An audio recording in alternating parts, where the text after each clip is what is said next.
सरकार ने खाद्य वस्तुओं पर नई जीएसटी दरों की घोषणा की है, जो आम जनता के लिए राहत लेकर आएगी।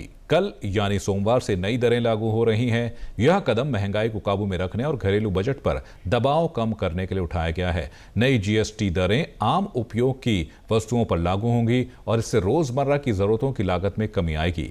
विशेषज्ञों का कहना है कि यह फैसला खर्च और बचत दोनों पर सकारात्मक असर डालेगा। आइए जानते हैं कौन कौन सी वस्तुओं पर नई दरें लागू होंगी, क्या बदलाव आएंगे और यह आम आदमी की जेब पर कितना असर डालेगा।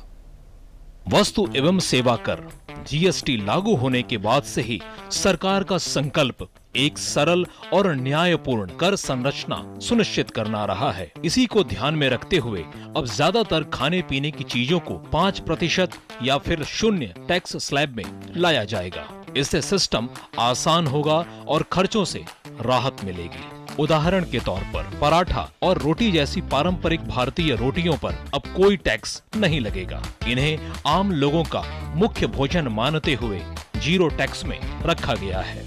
खाद्य वस्तुओं पर जीएसटी को 5% या 0 रखने से पूरी फूड प्रोसेसिंग श्रृंखला को फायदा होगा और किसान, छोटे उद्योग, एमएसएमई, दुकानदार और निर्यातक सभी लाभान्वित भी होंगे। पनीर, नमकीन, मक्खन, पास्ता जिसपे पहले 12% से 18% जीएसटी लगता था, अब 5% है।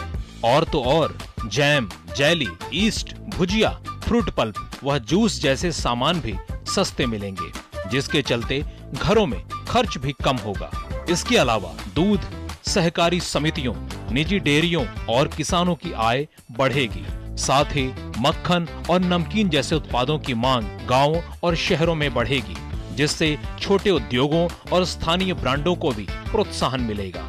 बच्चों की पसंदीदा चॉकलेट के साथ साथ cornflakes, ice cream, pastry, cake, biscuit और कॉफी पर कर 18% से घटाकर 5% कर दिया गया है।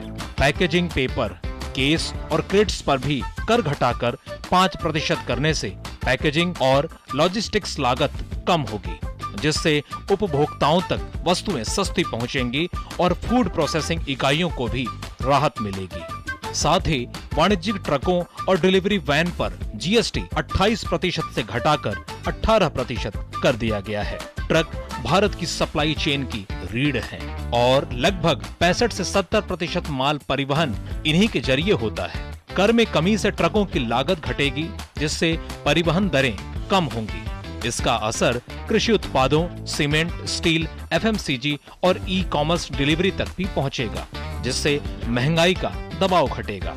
यह कदम एमएसएमई ट्रक मालिकों को सीधा लाभ देगा और निर्यात प्रतिस्पर्धा को बढ़ाएगा। यह प्रधानमंत्री गति शक्ति और राष्ट्रीय लॉजिस्टिक्स नीति के लक्ष्यों के अनुरूप है।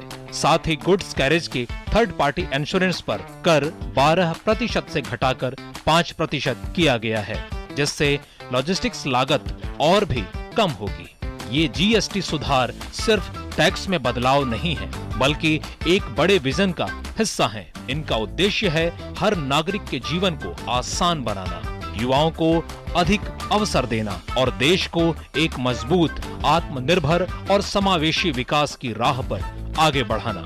यही है नए भारत की सच्ची ताकत।